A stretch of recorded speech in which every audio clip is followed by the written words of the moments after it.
अस्सलाम वालेकुम दोस्तों, उम्मीद क्या तो सब दोस्त ठीक हो क्या मजे में तव्हां ॾिसी रहिया असांजी टीवी अयाज़ अहमद चाचड़।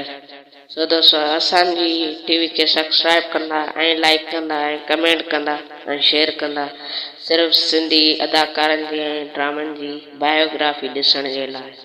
सो दोस्तों असां हिकु दफ़ो ॿीहर तव्हांखे ॿुधाईंदा हलूं त ड्रामा सीरियल ज़ार ज़िंदगी जी 53 एपिसोड में छा थियण वारो आहे।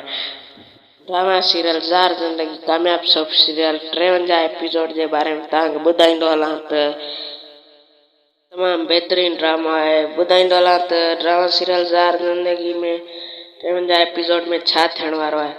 रबन ऐं मीरा जी शादी जल्द खां जल्द थियण वारी आहे, पर अलण खे लुकमान जो भाउ ओठो गुलाम खे दवा ॾींदो आहे त चवंदो आहे त पंहिंजे अलण पीउ खे पीआर त आहिस्ते आहिस्ते बीमार थींदो ऐं मरी वेंदो। शुरू में पहिरियों सां ई न मरंदो जीअं शादी रुकिजी सघे।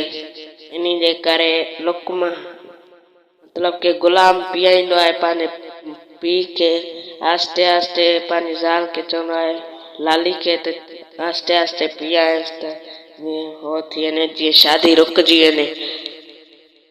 इन जे करे पीआईंदा त आहिस्ते आहिस्ते हाणे बीमार थी वियो आहे ऐं तव्हां ॾिसंदा त शादी तमामु जल्द रुकिजी वेंदी आहे, शादी न थी सघंदी।